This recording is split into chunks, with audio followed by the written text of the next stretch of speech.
August in Washington is traditionally the slowest month of the year. Congress goes on recess for 5 or 6 weeks, regulatory agencies dial back their work, with public meetings few and far between. Staffers take their vacations in advance of a busy fall. But August 2025 was the exception to the rule, because President Trump took advantage of the quiet to unleash a barrage of policy actions and pronouncements. It's been dizzying to keep up with it all.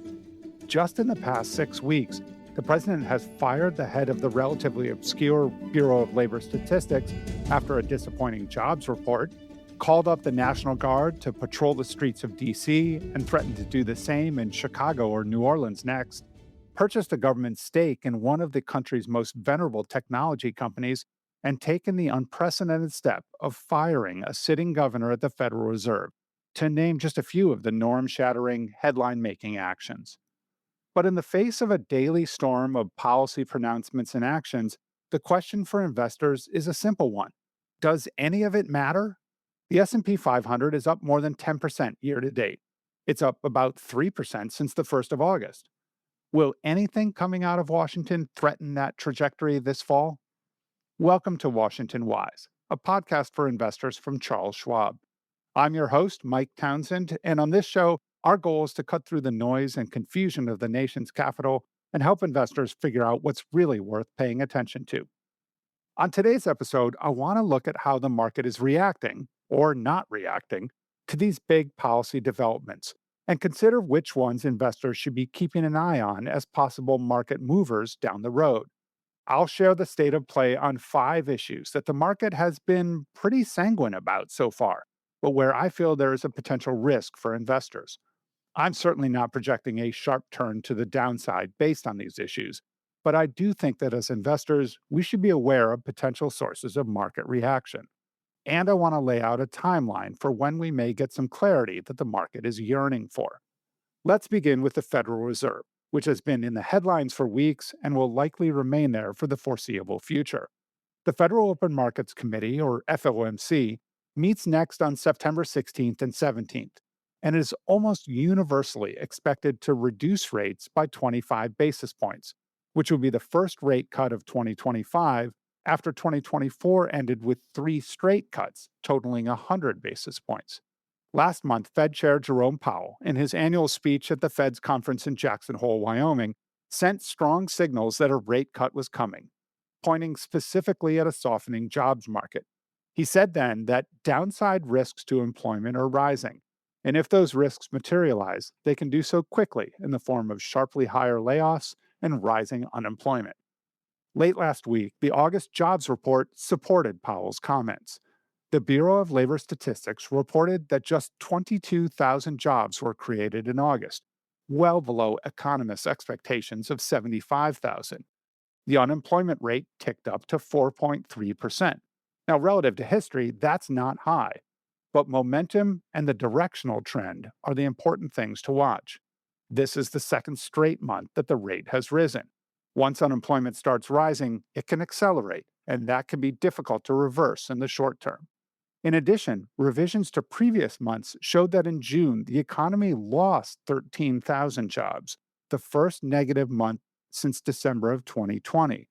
Since the beginning of the year, the economy has added fewer than 600,000 jobs, the fewest in the first 8 months of a year since 2009, with the exception of the COVID year in 2020.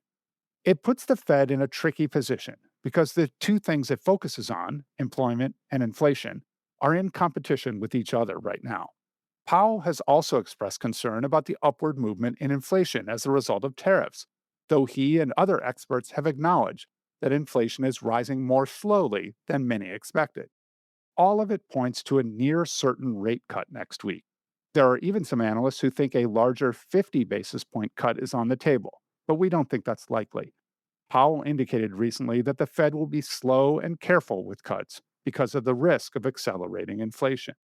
But what's even more confusing than the economic signals the Fed is wrestling with is the personnel situation at the central bank.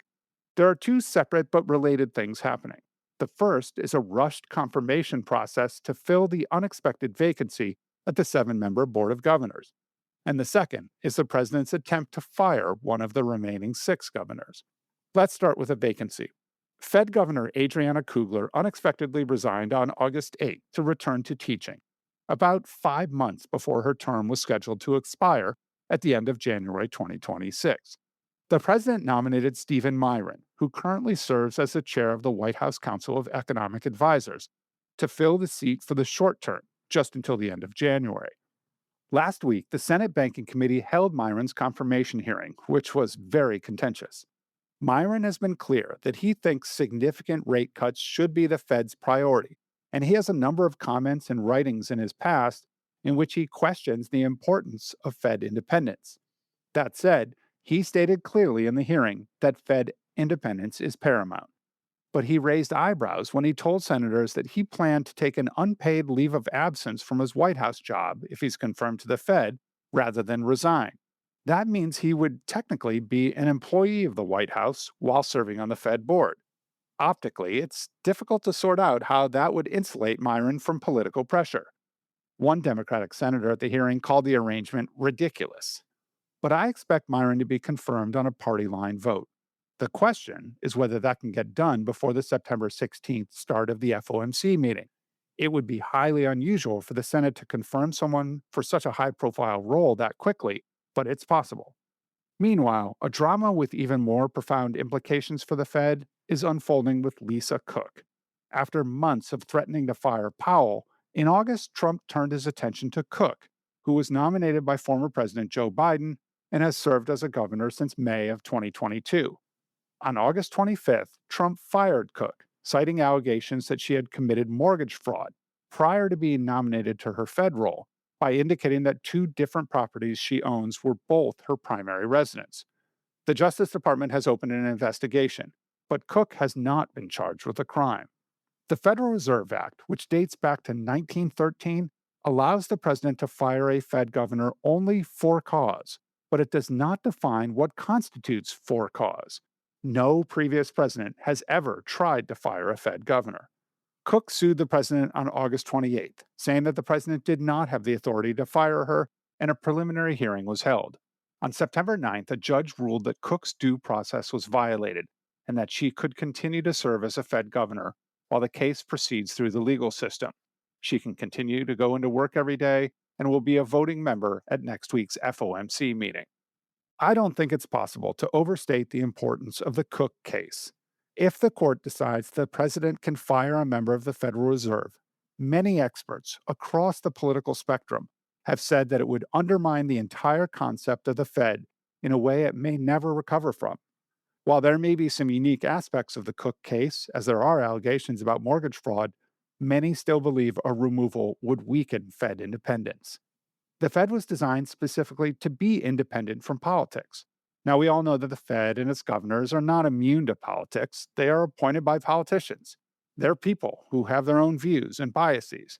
But the Fed was set up with its 7 members having staggered 14-year terms, the longest terms of any government position outside of the judiciary, precisely so that they would be immune to the whims of this president or that president. The terms are designed to be longer than one president can serve. And the Fed's independence was codified in 1935 and solidified in a 1951 accord with the Treasury Department.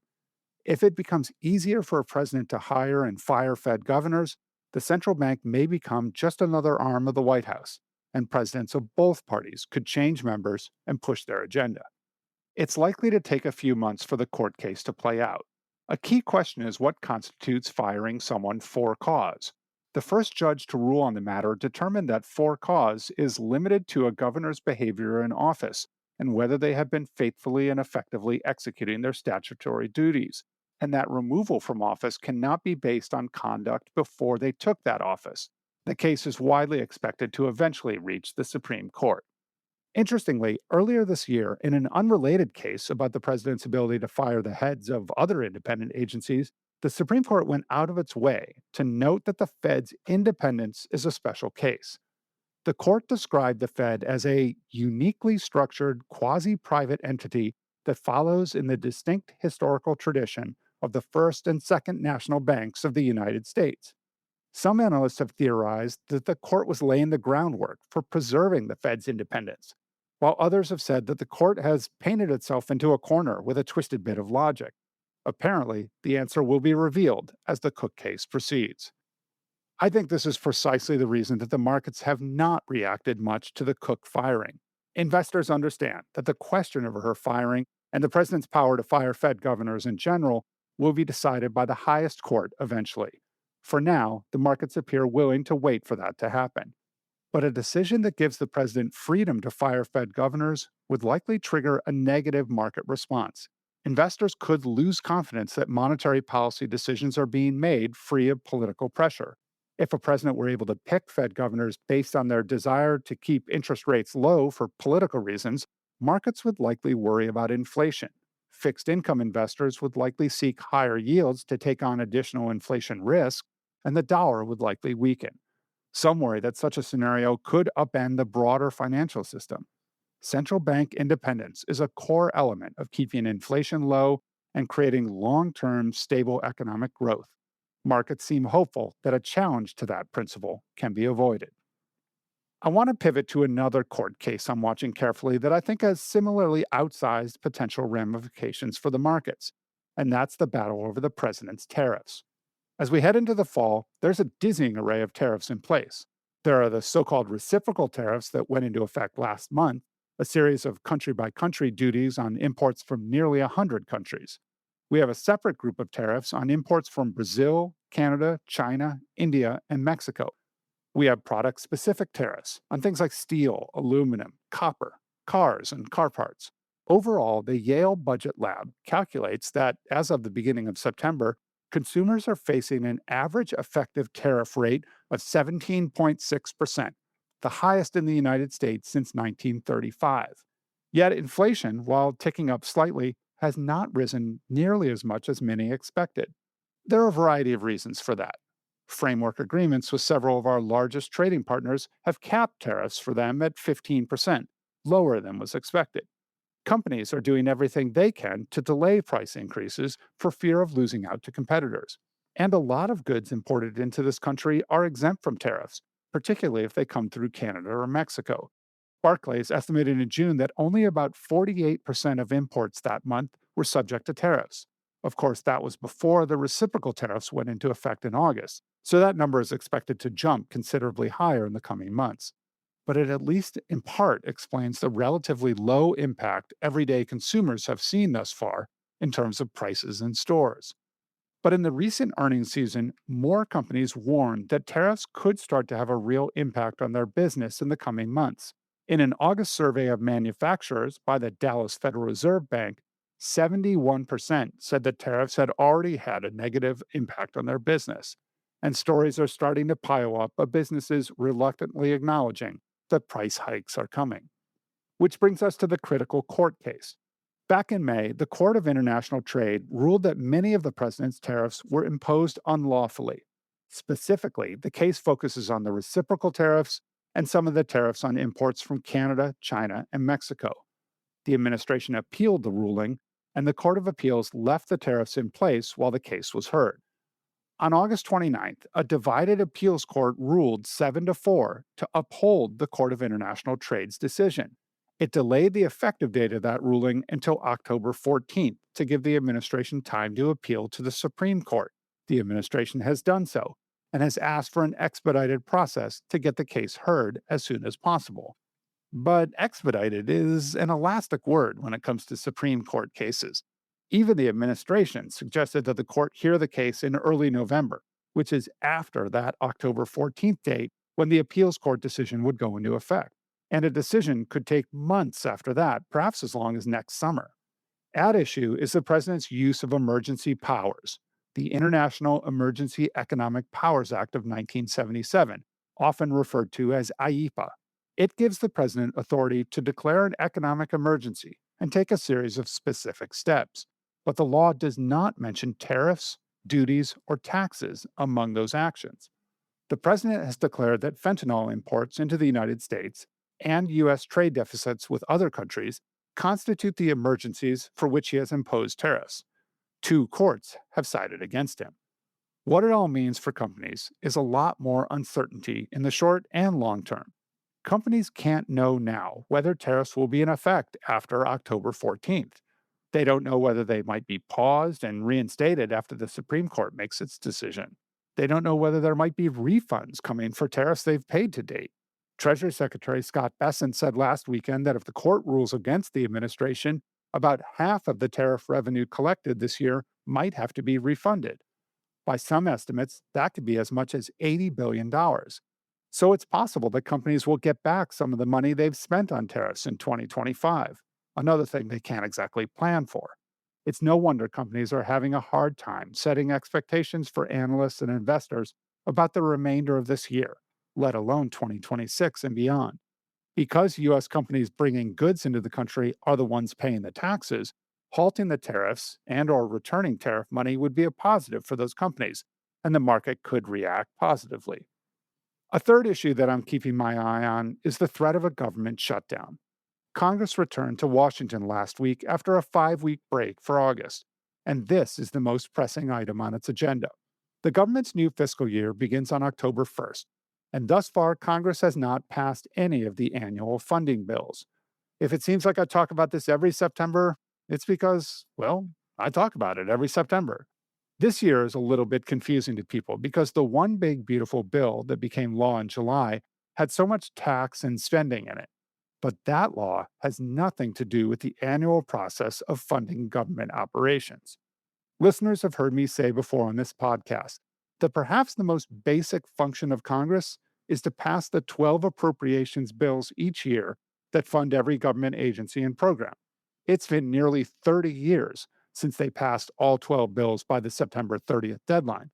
Instead, Congress usually passes a temporary extension, known as a continuing resolution, to keep the government open and operating while negotiations continue. If they don't, then you have a potential government shutdown. Thus far in 2025, Congress has passed exactly 0 of the 12 bills. The two parties are trying to negotiate a short term deal to extend funding to perhaps November. But these negotiations are more complicated than usual this year. And here's why. Democrats are concerned that if they negotiate with Republicans and reach a deal on the appropriations bills, then down the line, Republicans could again pass rescissions bills to claw back funding they don't like. Precedence for this was set in July, when Congress passed the first rescissions bill since the late 1990s, voting to claw back about $8 billion in foreign aid funding and about $1.1 billion in funding for the Corporation for Public Broadcasting, which supports public television and national public radio. That money was already approved by Congress. In the Senate, appropriations bills require a 60-vote supermajority to pass. Republicans only have 53 seats, so they need Democrats to pass the bills. But rescissions bills to undo funding only need a simple majority of 51 votes to pass. That's why Democrats are concerned. They think that Republicans will agree to something just to get their votes, then come back later and undo the funding they don't like. But Democrats aren't exactly eager for a shutdown either. When all or part of the government shuts down, it's the administration that determines who is an essential employee and should stay on the job. The men and women who watch nuclear missile silos, they're essential. TSA agents at the airport, the FBI, national security and defense workers in key roles. These are the types of people who are typically required to keep showing up to work during a shutdown. Democrats are concerned that in a shutdown this year, the president would designate as essential various functions and even specific people that he likes, while designating the Democrats' priorities as non essential. It creates a real conundrum for Democrats who want to show their base that they're standing up to the Republicans, but don't want to give the president an opportunity to pick and choose who goes to work.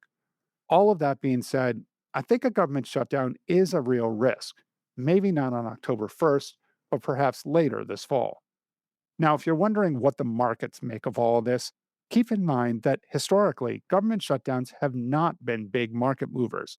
In fact, the S&P 500 has actually risen during the last 5 shutdowns, including during the 35-day partial shutdown that took place in late 2018 and early 2019 during the first Trump presidency. But if we do have a shutdown, I could see the markets being more concerned this time, particularly the bond market. A shutdown would likely be yet another piece of evidence, particularly to foreign investors, that the United States just doesn't have its act together when it comes to managing its fiscal affairs. The credibility of U.S. institutions has taken a hit this year, and this would be another blow. Another issue Congress is trying to sort out is oversight of the cryptocurrency industry. Over the summer, Congress passed the Genius Act, the first ever crypto bill to be signed into law. That legislation regulates stablecoins, a type of cryptocurrency that is pegged to the dollar. The House of Representatives approved a second bill, known as the Clarity Act, that seeks to create a broader regulatory structure for digital assets, not just stablecoins. The House bill was notable because of a rare hint of bipartisanship. It passed with 294 votes in favor, including 72 Democrats. That gave it some momentum heading over to the Senate.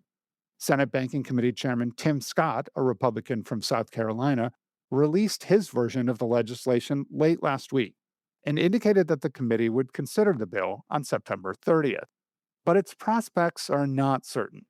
At the moment, there are no Democrats on board with Scott's version of the legislation, though there are several in talks with their Republican colleagues behind the scenes. Ultimately, the bill will need some Democrat support in order to reach the 60-vote supermajority needed to overcome a filibuster on the Senate floor. One of the flies in the ointment on this legislation and on the regulation of cryptocurrency generally is the turmoil at the Commodity Futures Trading Commission, the CFTC. The CFTC has long been the little brother of the regulatory world, much smaller and always in the shadow of the SEC. But the Genius Act that became law in July and the Clarity Act, as passed by the House, give the CFTC a lead role in overseeing and regulating the crypto industry. So it's about to have a much bigger presence in Washington and beyond, which is what makes it so confusing that the CFTC is in complete disarray. Like the SEC, the CFTC is led by a 5-member commission, usually with 2 Democrats and 2 Republicans, and a chair who is nominated by the president and provides the 3-2 majority for the party in the White House. But Democratic Commissioner Kristen Johnson resigned last week, leaving the CFTC with a single commissioner, acting chair Caroline Pham.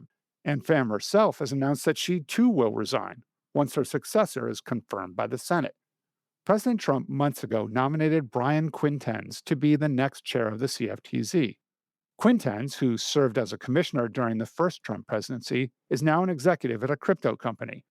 His confirmation hearing before the Senate Agriculture Committee was relatively routine, but the committee vote to confirm Quintenz was postponed twice in July, and it's not been rescheduled, amidst reports that some in the crypto industry are not happy with his nomination.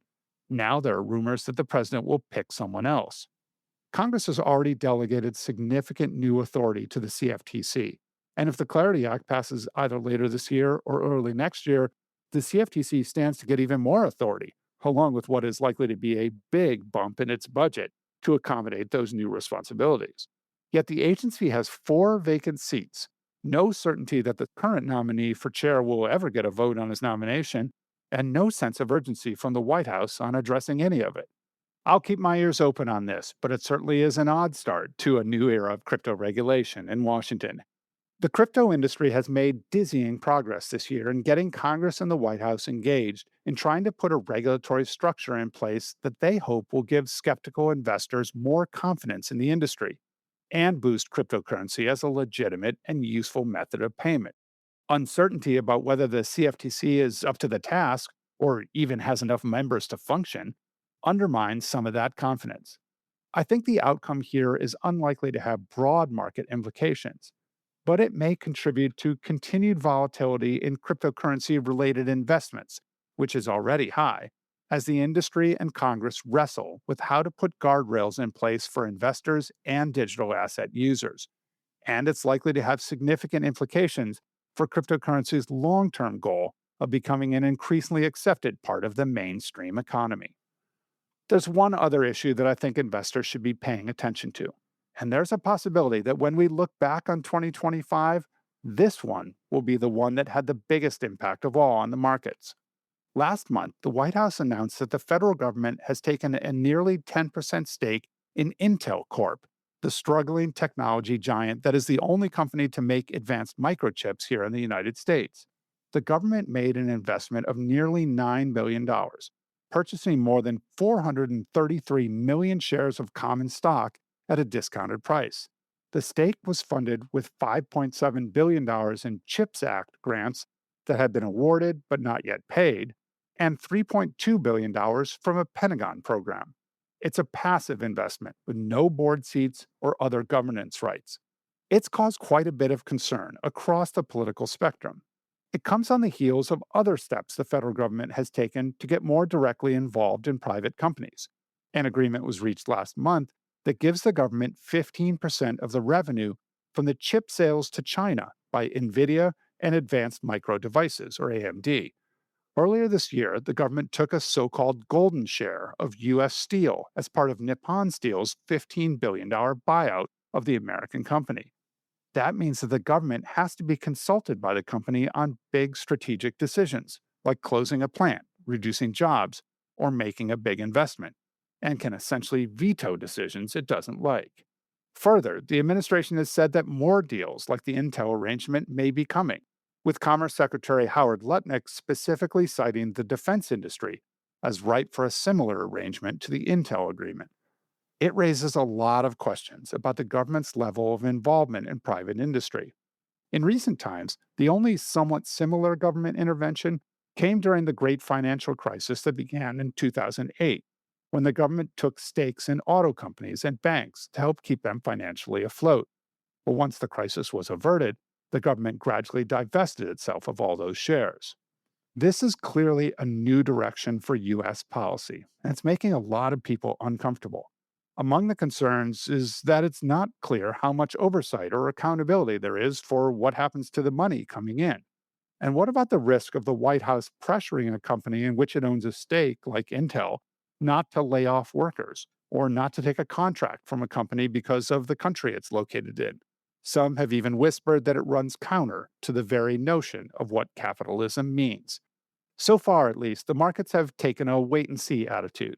But if the White House moves to get involved in more private companies in the weeks and months ahead, market volatility could increase on worries that the United States is aggressively nationalizing private industry.